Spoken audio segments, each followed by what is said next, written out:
Hello my dear friends, welcome back to 67th BPSC mains program of Bodhisattva PCS. और अभी हम current affairs topic के अंतर्गत जो है करंट अफेयर्स के अंतर्गत पढ़ेंगे परिवहन क्षेत्र का विकार्बनीकरण और ईवी इंफ्रास्ट्रक्चर को बढ़ावा। काफ़ी जो है इसमें दो डायमेंशनल टॉपिक है। एक तो यह करंट अफेयर्स से जुड़ा हुआ, तीन डायमेंशनल मान लीजिए। एक तो पहला तो करंट अफेयर्स से जुड़ा हुआ है तो क्वेश्चन पूछने की ज़्यादा संभावना है। दूसरा इसमें ईवी सेक्टर है, साइंस एंड टेक से जुड़ा हुआ है। और तीसरा यह इन्वायरमेंट से जुड़ा हुआ है। तो काफी इंपॉर्टेंट टॉपिक है, आप इसे शुरू से लेकर लास्ट तक जरूर देखना, ठीक है। इसको हम इसको जो विभिन्न टॉपिक के अंतर्गत तोड़ के पढ़ेंगे। विभिन्न भाग के अंतर्गत भूमिका, इलेक्ट्रिक व्हीकल क्या है ये जानेंगे। इलेक्ट्रिक व्हीकल को बढ़ाने की अभी क्या आवश्यकता है इसके बारे में देखेंगे, कैसे स्टडी करेंगे, तथा इसके लिए केंद्र और राज्य सरकार अर्थात केंद्र सरकार और बिहार सरकार जो है क्या क्या पहल कर रही है इसके बारे में देखेंगे। और यह शुद्ध शून्य उत्सर्जन लक्ष्य प्राप्त करने में जो है किस तरीके से सहायक हो सकती है, ये पूरा कंक्लूजन सहित देखेंगे, ठीक है। टॉपिक शुरू करने से पहले मैं आपको बताना चाहूँगा कि यदि आप हमारे पेड मेंबर का हिस्सा, पेड ग्रुप का हिस्सा बनना चाहते हैं और पूरा पीडीएफ, डिटेल पीडीएफ और डिटेल क्लास आप लेना चाहते हैं, पूरा फ़ायदा लेना चाहते हैं, तो ये हमारा प्लान है जीएस प्लस करंट और करंट अफेयर्स का। इससे जुड़ने के लिए 9810638805 से जो है जुड़ के इस पे मैसेज करके या कॉल करके जो है इसकी जानकारी प्राप्त कर सकते हैं और जुड़ के पूरे प्रीमियम सीरीज का पूरा फ़ायदा उठा के अपनी सफलता की सिक्योरिटी को बढ़ा सकते हैं। तो चलिए शुरू करते हैं। शुरू करने से पहले आपसे रिक्वेस्ट है, if you are new at my channel then subscribe the channel and hit the bell icon for the notification. देखिए माय डियर फ्रेंड, सबसे पहले जो है इस टॉपिक पे संभावित प्रश्न क्या क्या बन सकते हैं। ईवी इंफ्रास्ट्रक्चर का डेवलपमेंट और परिवहन क्षेत्र का विकार्बनीकरण, इससे लेके क्या संभावित प्रश्न है। इसमें कई सारे मतलब मुद्दों को मैंने जोड़ के जो है एक पूरा संभावित प्रश्न बनाया है। ईवी इंफ्रास्ट्रक्चर को बढ़ावा जो है परिवहन क्षेत्र का विकार्बनीकरण करने में किस हद तक सहायक सिद्ध हो सकता है। केंद्र और बिहार सरकार इसके प्रोत्साहन के लिए क्या कर रही है। चूँकि we are preparing for BPSC examination, तो हमको बिहार पर्सपेक्टिव होना, हमारे पास बिहार का एक एंगल होना बहुत ही ज़रूरी है, स्टेट स्पेसिफिक, ताकि जो है आपके आंसर राइटिंग में डायनामिज्म आए और लगे कि हाँ भैया इसको अपने राज्य के बारे में भी जानकारी है। साथ साथ यह बतलाइए कि भारत द्वारा 2070 तक शुद्ध शून्य उत्सर्जन लक्ष्य प्राप्त करने में जो है यह किस प्रकार सहायता कर सकता है। चलिए शुरू करते हैं। पहले देखते हैं इंट्रोडक्शन। आपको मैं बताना चाहूँगा, आप सभी को पता होगा, देखिए मेरे तरफ, कि जलवायु परिवर्तन में कार्बन जो है बहुत मुख्य भूमिका निभा रहा है। और जब आप केस स्टडी देखोगे, आप सरकारी आंकड़ों को खंगालोगे तो आपको पता चलेगा कि पार्टिकुलेट मैटर ये 2.5 होता है ना, जो महीन कण होते हैं 2.5 mm के, जो हमारे स्वास्थ्य के लिए काफ़ी ज़्यादा हानिकारक हैं। इसमें जो है परिवहन क्षेत्र के द्वारा जो है वाहनों से जो है इसका उत्सर्जन जो है 20 से 30% होता है। मतलब वाहन ही, परिवहन सेक्टर ही जो है 20 से 30% जो है PM 2.5 के उत्सर्जन में अकेले योगदान देते हैं। इसके अलावा यदि ग्रीन हाउस गैसेज का उत्सर्जन देखा जाए तो ये लगभग 8% का योगदान करता है, वाहनों के द्वारा योगदान होता है। तो भारत में ऑब्वियस है, आप इस दो एग्जाम्पल से ही समझ जाइए कि यदि इलेक्ट्रिक वाहनों को बढ़ावा दिया जाए और जो कार्बनीकरण हो रहा है, जो कन्वेंशनल और ट्रेडिशनल, जो इंटरनल कंबंशन थियोरी पे जो है आंतरिक दहन के सिद्धांत पे जो है गाड़ियां चल रही हैं अभी, इसमें डीजल पेट्रोल का उपयोग होता है, यदि उनको हटा दिया जाए, इलेक्ट्रिक वाहनों से प्रतिस्थापित कर दिया जाए तो इतना कंट्रोल किया जा सकता है, जो भी हमने यहाँ पे एग्जाम्पल देखा, ठीक है। भूमिका में हमने देख लिया। और क्या करना चाहिए, तो देश में इस अवसर का लाभ उठा के जो भी अवसर विद्यमान है कि इसको मिटिगेट करें, इसको हटाएं और इलेक्ट्रिक वाहनों को से जो है इसको प्रतिस्थापित करें। जलवायु परिवर्तन और पर्यावरण के प्रति की गई अपनी प्रतिबद्धताओं को जो है देश पूरा कर सकता है, ठीक है। अब इलेक्ट्रिक व्हीकल क्या होता है आप जान लो। इलेक्ट्रिक वाहन जो है आंतरिक दहन इंजन के स्थान पे इलेक्ट्रिक मोटर से संचालित होने वाले वाहन है, ठीक है। जो इंटरनल कंबंशन इंजन होते हैं ना, इसके स्थान पे जो है इलेक्ट्रिक मोटर से जो भी वाहन चलते हैं उसे बोलते हैं इलेक्ट्रिक व्हीकल, ठीक है। और इलेक्ट्रिक मोटर को जो किससे सप्लाई मिलती है, बैटरी से, लिथियम आयन बैटरी से अभी सप्लाई मिलती है ऊर्जा की, ठीक है। अब देख लीजिए कि ईवी सेक्टर को बढ़ावा देने की क्यों आवश्यकता है, इसके क्या क्या लाभ हैं। एक तो हमने भूमिका में ही देख लिया कि इससे पर्यावरण में जो भी पॉल्यूशन है उसको मिटिगेट करने में काफ़ी ज़्यादा सहायता मिल सकता है। उसके बाद ईवी की परिचालन लागत जो है सामान्य रूप से कम होती है, क्योंकि इसमें बहुत ज़्यादा पार्ट्स नहीं होते हैं। इंजन ऐसे नहीं होता है कि जिसको दहन के लिए अलग इंजन चाहिए, ठीक है, फोर्स करने के लिए अलग इंजन चाहिए, तो ये सारी चीज़ें मतलब अलग उसका पार्ट्स चाहिए, तो ये सारी चीज़ें नहीं होती हैं, तो कम उसमें इक्विपमेंट्स और पार्ट्स होते हैं, तो रख रखाव में भी खर्चा जो है इसका कम आता है, ठीक है। उसके साथ साथ बिजली से चालित होने के कारण इन वाहनों के टेल पाइप से, मतलब वहीं साइलेंसर वगैरह से जो है किसी प्रकार का उत्सर्जन नहीं होता, तो पॉल्यूशन ऑब्वियस कम होगा। ईवी में आंतरिक दहन इंजन की तुलना में घूमने वाले पुर्जे कम होते हैं, अतः इनके रख रखाव की भी कम आवश्यकता होती है, मैंने पहले ही बता दिया। ईवी के उपयोग से उत्सर्जन नहीं होता, चाहे वह ग्रीन हाउस गैस हो या पार्टिकुलेट मैटर, जिससे स्थानीय प्रदूषण को कम करने में सहायता मिलती है। अब मान लीजिए कि हर एक राज्य जो है अपने अपने यहाँ ईवी सेक्टर को बढ़ावा दे, तो स्थानीय स्तर पर पॉल्यूशन कम होगा, राज्य स्तर पर पॉल्यूशन कम होगा, देश स्तर पर पॉल्यूशन कम होगा, फिर जब देश जुड़ते जाएंगे तो कॉन्टिनेंट स्तर पे पॉल्यूशन कम होगा, और कॉन्टिनेंट जुड़ते जाएंगे तो वैश्विक लेवल पे ओवरऑल पॉल्यूशन कम होगा, ठीक है। तो यदि ईवी सेक्टर को बढ़ावा दिया जाता है तो जो भी एमिशन से, उत्सर्जन से जो प्रदूषक होते हैं उनकी कमी होगी, और जो है पॉल्यूशन को हम काफ़ी हद तक जो है कंट्रोल कर सकते हैं। दहन और यांत्रिक ड्राइव ट्रेन न होने के वजह से जो है ईवी में किसी प्रकार की आवाज़ भी नहीं होती।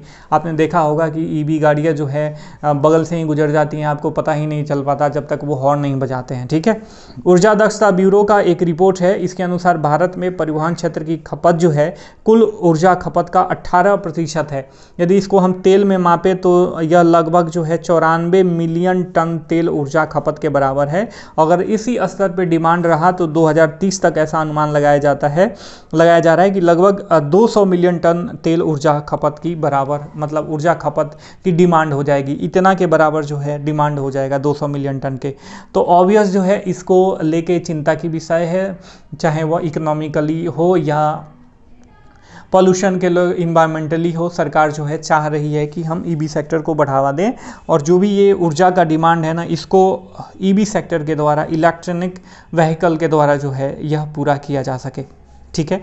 इसके साथ साथ इसमें बताया गया है आगे कि भारत ने जो है पेरिस में आयोजित जो COP21 हुआ था, इस सम्मेलन में जो 2030 तक 2005 के स्तर से 33 से 35% तक जो है उत्सर्जन को कम करने की अपनी प्रतिबद्धता जताई है। तो ये कब कम हो सकता है, जब आपने देखा होगा कि इसमें 33% योगदान जो है, मैं आपने यहाँ पे देखा ना, ये पार्टिकुलेट मैटर में 20 से 30% का योगदान है, और ग्रीन हाउस गैसेज में 8% का योगदान है। तो अगर इनको कंट्रोल किया जाए तो ये कौन सी बड़ी बात है, 33 से 35% तक 2005 के स्तर से कम करना उत्सर्जन को। तो आपने देखा कि इन सारी कारणों से जो है आपको समझना चाहिए कि ईवी सेक्टर को जो है बढ़ावा देना, ईवी इंफ्रास्ट्रक्चर को, ईवी व्हीकल को बढ़ावा देना जो है बहुत ज़्यादा ज़रूरी है। अब देखिए, अब परिवहन क्षेत्र में विकार्बनीकरण को लेके प्रोत्साहित करने की दिशा में क्या क्या पहले की जा रही हैं। पहले हम केंद्र सरकार का देख लेते हैं, उसके बाद हम राज्य सरकार का देखेंगे, ठीक है। केंद्र सरकार का जो है फेम इंडिया, FAME, ठीक है, faster adoption and manufacturing of electric vehicle, ठीक है। तो ये इसका फुल फॉर्म है। फेम इंडिया जो है 2015 से लागू है। इसके तहत 2022 तक इसका लक्ष्य है कि देश में 60 से 70 लाख जो है हाइब्रिड और इलेक्ट्रिक वाहन जो है सड़कों पर उतारना इनका जो है लक्ष्य है। हाइब्रिड वाहन क्या होते हैं, आपने देखा होगा कि अभी जो है होंडा सिटी काफ़ी ज़्यादा चर्चा में रही है, क्योंकि इसने हाइब्रिड इंजन के साथ जो है होंडा सिटी को लॉन्च किया है। तो हाइब्रिड इंजन का मतलब हो गया कि उसमें इलेक्ट्रिक सप्लाई भी हो, और उसमें जो है जो भी हमारा ट्रेडिशनल जो बायोफ्यूल यूज होता है, चाहे वो पेट्रोल हो या डीजल हो, वो भी यूज हो रहा हो, ठीक है। तो दोनों का कॉम्बिनेशन को हाइब्रिड इंजन कहते हैं। मतलब लोकल लेवल पे यदि परिवहन करना हो 100 किलोमीटर 200 किलोमीटर, तो इलेक्ट्रिक सप्लाई से ही काम चल जाए, और उससे आगे जाना हो तो चूँकि आप चार्जिंग का इंफ्रास्ट्रक्चर अभी कम है, तो उससे ज़्यादा आगे जाना हो तो आप जो भी इंटरनल कंबंशन इंजन है उससे जो है हम उपयोग उसका कर सकते हैं। तो हाइब्रिड इंजन ये होता है, आपको समझना चाहिए कि फेम इंडिया का लक्ष्य है कि 2022 तक 60 से 70 लाख हाइब्रिड और जो है इलेक्ट्रिक वाहन सड़कों पर उतारा जाए। ठीक है। फेम सेकंड के तहत जो है दोपहिया इलेक्ट्रिक वाहनों पर सब्सिडी को 50% बढ़ाने का लक्ष्य केंद्र सरकार के द्वारा रखा गया है तथा सरकार 2030 तक जो है सार्वजनिक परिवहन क्षेत्र में इलेक्ट्रिक व्हीकल की भागीदारी को 30% तक करना चाह रही है। ठीक है। तो आपने देखा कि फेम इंडिया का क्या क्या लक्ष्य है। सरकार इसके तहत जो है इलेक्ट्रिक व्हीकल को बढ़ाने के लिए, इलेक्ट्रिक इंफ्रास्ट्रक्चर को जो है इन्हेंस करने के लिए, उसको प्रमोट करने के लिए सरकार जो है क्या क्या कर रही है। ठीक है। एक दूसरा प्रोत्साहन नीति है उत्पादन आधारित प्रोत्साहन नीति। ये नवंबर 2020 में ऑटो कंपोनेंट्स और ऑटोमोबाइल सहित 10 क्षेत्रों के लिए आरंभ किया गया। इसके तहत 5 वर्षों की अवधि के लिए ऑटोमोबाइल और ऑटो कंपोनेंट उद्योग में लगभग जो है 57,000 करोड़ रुपए खर्च करने का लक्ष्य रखा गया है। किससे? उत्पादन आधारित प्रोत्साहन नीति के तहत। इसके तहत advance cell chemistry battery storage निर्माण के लिए जो है लगभग 18,000 करोड़ रुपए की स्वीकृति की गई है। ठीक है। तो एक तो ये हो गया उत्पादन आधारित प्रोत्साहन नीति, और दूसरा हमने फेम इंडिया का क्या लक्ष्य है, इन दोनों के बारे में देखा। अब बैटरी स्वैपिंग नीति 2020 के बारे में बात करते हैं। यह एक राष्ट्रीय मिशन दस्तावेज है जो देश में इलेक्ट्रिक वाहनों एवं उनके निर्माण को अपनाने के लिए जो है रोड मैप प्रस्तुत करता है। ठीक है। यह नीति राष्ट्रीय ईंधन सुरक्षा में वृद्धि करने, सस्ते एवं पर्यावरण अनुकूल परिवहन माध्यम को बढ़ावा देने तथा भारतीय मोटर वाहन उद्योग को सक्षम बनाने के लिए आरंभ की गई है।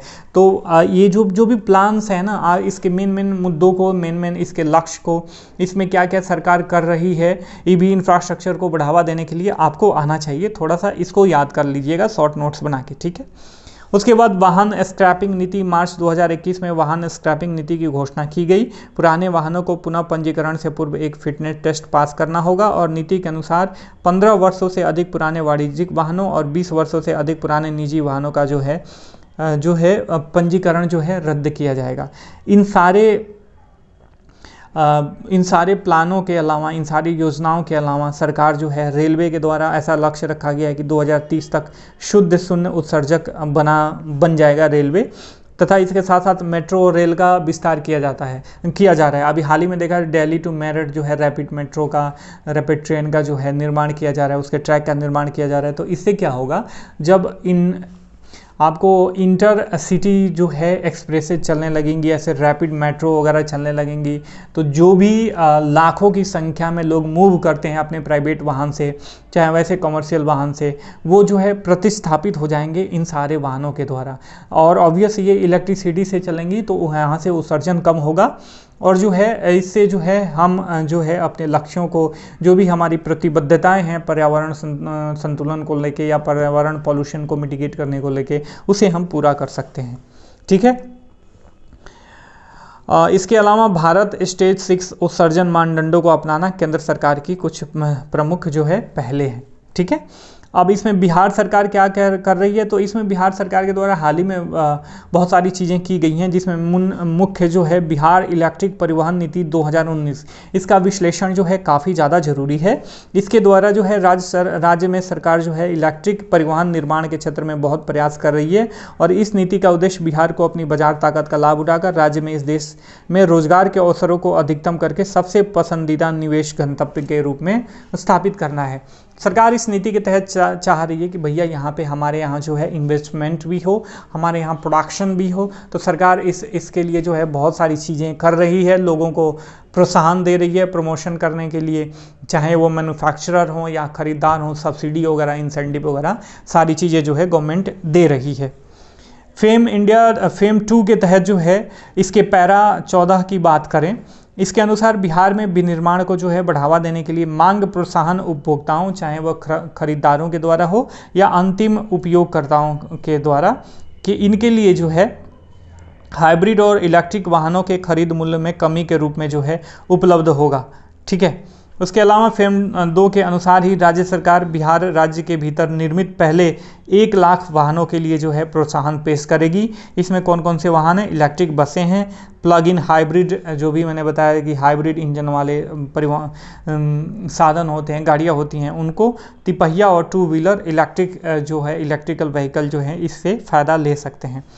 खरीदारों के लिए भी ये तो हो गया, मैन्युफैक्चर वगैरह के लिए। खरीदारों के लिए भी सरकार प्रोत्साहन दे रही है, जैसे लाइट इलेक्ट्रिक फ्रेट व्हीकल या ई बस के खरीदार को 10% का ब्याज सबवेंशन, 100% इलेक्ट्रिक मोबिलिटी के में रूपांतरण और उन्नयन के लिए मैनुअल पेडल रिक्शा चालक को जो है 10,000 प्रति किलोवाट आवर का विशेष ग्रांट दिया जा रहा है, ठीक है। और इलेक्ट्रिक के लिए रोड टैक्स और पंजीकरण शुल्क 100% छूट है। मजबूत हाइब्रिड वाहनों के लिए 50% छूट है और सीएनजी वाहनों के लिए 25% छूट राज्य सरकार दे रही है। तो देखिए प्रमोट कितना कर रही है राज्य सरकार। ऑब्वियस जो है, अगर किसी को इकोनॉमिकली उसको प्रमोट कर वो दिया जाए, सबवेंशन दिया जाए, चाहे वो ब्याज के फॉर्म में हो या सब्सिडी दिया जाए, तो वो लोग प्रोत्साहित होंगे कि चलो भैया हमको सब्सिडी मिल रही है तो हम इलेक्ट्रिक व्हीकल ही खरीदेंगे, ना कि डीजल और पेट्रोल व्हीकल, ठीक है। इसके अलावा सरकार जो है वाणिज्यिक लोक ईवी चार्जिंग स्टेशन के निर्माणकर्ताओं को जो है 25% का जो है कैपिटल सब्सिडी देकर राज्य में ईवी परिवहन को बढ़ावा देने की कोशिश कर रही है। तो यहाँ पे थोड़ी जो भी छोटी छोटी चीज़ें हैं ना, ये थोड़ी सी याद करने वाली चीज़ें हैं, इधर रटने वाली चीज़ें नहीं है। जब एक बार 2 बार आप वीडियो को देखोगे और PDF के थ्रू रिवाइज करोगे तो ये चीज़ें जो हैं आपको याद हो जाएंगी, ठीक है।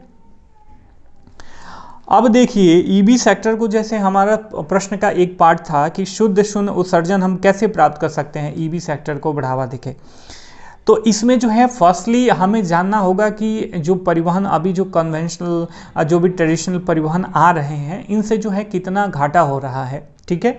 और ईवी सेक्टर का लाभ तो चूंकि हमने पहले डिस्क्राइब कर दिया है, तो उन घाटा का एक्सप्लेनेशन करेंगे तो उसके बाद हमें खुद समझ में आ जाएगा कि यदि हम ईवी सेक्टर से इनको प्रतिस्थापित कर रहे हैं तो शुद्ध शून्य उत्सर्जन 2070 तक हम आराम से प्राप्त कर सकते हैं।